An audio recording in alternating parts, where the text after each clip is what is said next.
Hello there, you devastatingly beautiful person you. I'm Chris from TechSpert and I'm here with Motorola's Moto E6 Play, one of the cheapest smartphones you can bag here in the UK. It doesn't have a SIM-free price just yet, but it should come at under the £100 price point, and you can pick it up from just £7.50 a month and Tesco Mobile on a 24-month contract. Box is ever so slightly beaten up, good old UK couriers, but hopefully the phone inside is still fully functioning. I'm going to get it unboxed, take you on a tour of the hardware and the software, and see if it's actually worth your time and money. And for more on the latest greatest tech, please do subscribe and ding that notifications bell. Cheers!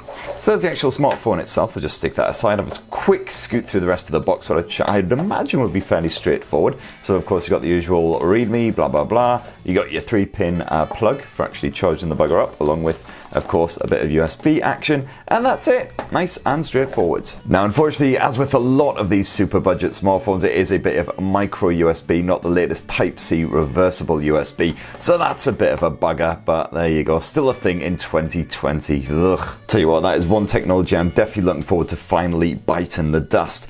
So here is the E6 Play. As you can see, quite a dinky little smartphone, all things considered. It's a 5.5-inch smartphone screen, which is one of the smallest I've seen in quite some time, although of course the phone itself does have fairly chunky bezels surrounding that screen, but still feels nice and compact in the hand and very light as well at around 140 grams. You can pick it up in a couple of different hues. This is the steel black version, so nothing particularly exciting, but it does have a mirror finish, so as you can see there, you can do your eyebrows or whatever you want to do on the morning commute. Very handy bit of time-saving action. Well, you can also pick up the Motorola Moto E6 Play in ocean blue in some regions as well, if you prefer something a bit more vibrant. And as you can see there, this shiny chassis is already getting coated in my finger grease and guff. Pretty standard for a shiny smartphone these days, so you'll have to buff it up to keep it looking a bit more pristine. And of course, as it's a plastic smartphone, it's likely to get scratched up with just everyday existence really, if you stick it in a pocket with some coins, things like that. But Motorola has very kindly bundled this transparent cover with the E6 Play, so you can at least slap that on, give it a bit of extra protection if you like. Doesn't add too much to the girth, and as you can see, that doesn't really detract from the overall look of the handset either, as it is quite a simple design anyway. So you've got full access to that rear mounted fingerprint sensor, which as you can see there's just slightly indented in the surface. And not exactly a tremendous amount of other design features to point out. Down below you've got your microphone port, you've got your micro USB, boo, hiss. No actual mono speaker grill down below, so I'm guessing your media audio is just pumped out of the earpiece speaker up top. You got your power button, your volume rocker right on that side, and then your SIM tray over here. And then up here in the corner, of course, your single lens rear camera, which is thankfully fairly flush with the surface, only juts out ever so slightly, and we'll be touching on that in a bit. So now let's see if we can get the Moto E6 Play all set up, and we'll have a bit of a tour of that Android software and the hardware as well. Yeah, looks like we've got a good bit of gas in the tank. Hello, Moto. And then the usual jazzy intro. Whey! Saturday night down the quayside, awesome stuff. And there she blows. The Moto E6 Play is all set up and ready to rock. Unfortunately, it does use an older version of Android, as we'll see if we dive in here. Updated to Android 9, so you see all up to date. Hopefully, the Android 10 update isn't too far behind, because it is a nice stock version of Android, as you usually get on a Motorola smartphone. So if you dive on into the settings, you'll see most of the stuff in there is just your standard stock Android stuff. You usually get the Moto app pre-installed on these Motorola phones, even the budget ones. That basically adds the Moto experiences, so a bunch of gesture support, things like the one-handed mode, flip to do not disturb, karate chop to turn on the torch, but it doesn't obviously have any of that stuff here on the E6 Play, I'm guessing because it's a bit more basic. In fact, if you dive into the settings, scroll to the very bottom, one of the few bonus bits that you'll see in here is performance optimization, which as you can see is activated by default. That's because the Moto E6 Play is powered by a very simple Mediatek chipset. If you want to know the exact specs, it's an MT6739, and it is powered by just 2 gigs of RAM as well. So you will notice quite a lot of janky performance as you're scrolling about, swapping between different apps, things like that.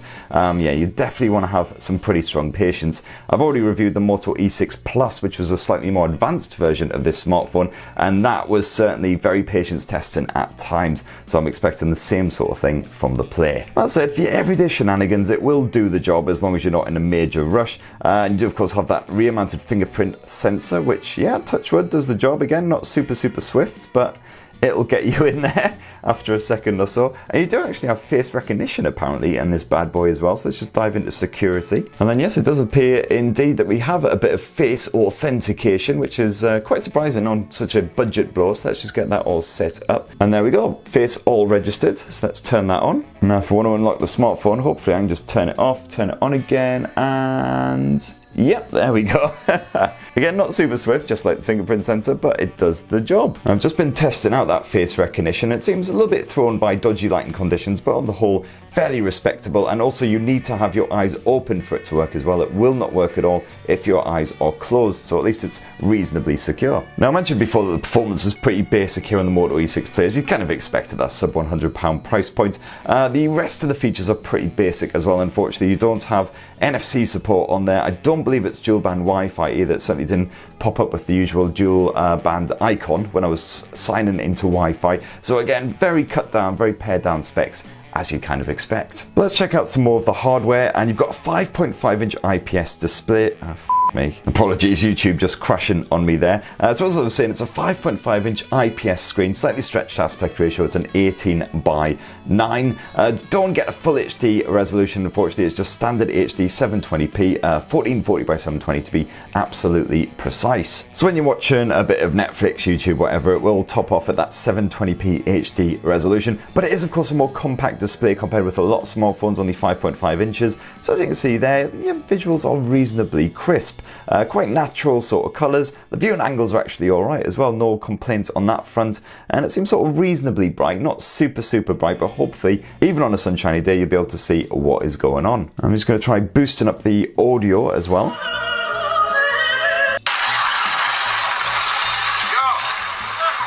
So yeah, as predicted, the audio output all comes from that earpiece speaker. It's actually quite loud though on that top volume, and sort of reasonably decent in the clarity stakes as well, so hopefully it should be fine even when listening outside in a really noisy environment. And then extra bonus good news, you do actually have a headphone jack up top as well if you want to use a wide pair of headphones. It's only Bluetooth 4.2, so they're not the latest Bluetooth 5. And on the battery front, it's a 3000 milliamp cell stuffed inside the Motorola Moto E6 Play. Hopefully should see you through a full day though, because it is obviously very basic in terms of the actual performance and everything. That Mediatek chipset is usually pretty power efficient, and of course it's a nice stock version of Android as well, so hopefully shouldn't be sapping any power in that respect as well. You've got the usual battery saver modes and everything, as you can see there as well. Unfortunately, it is of course goddamn micro USB, and the charging I believe tops off at around sort of 5-10 watts, so it'll take a little while to recharge as well, probably best left in overnight to be honest. All of which brings us on to that nice simple rear camera tech. These days I'm used to listing off sort of 3 or 4 different camera lenses.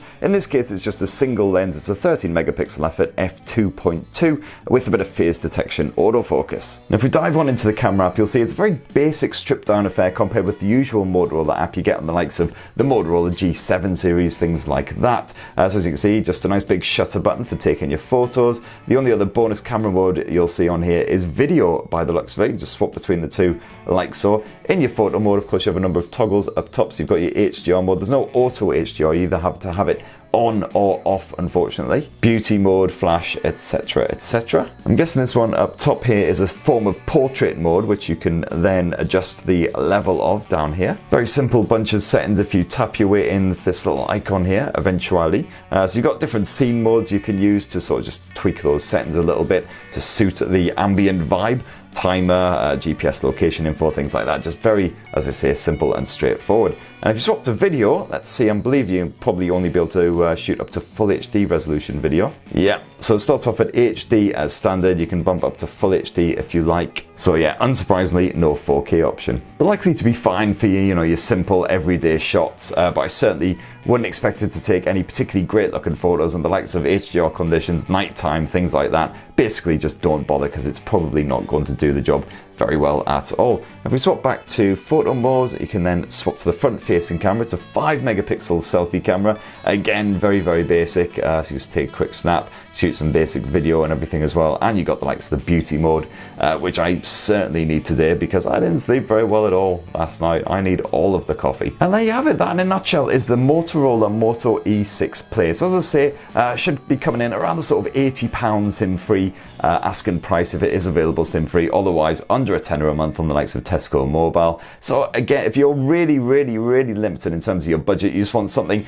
to do you for, just checking emails, occasional web browsing, or a sort of a secondary phone for taking away, you don't mind if it gets done in, then the Moto E6 Play will do the job. Performance is obviously very limited, the likes of the camera tech and everything, basic at best, but it's a fully functional smartphone, for not much cash. So let us know your thoughts down below, and do please subscribe and ding that notifications bell for more on the latest and greatest tech. Cheers everyone, love you!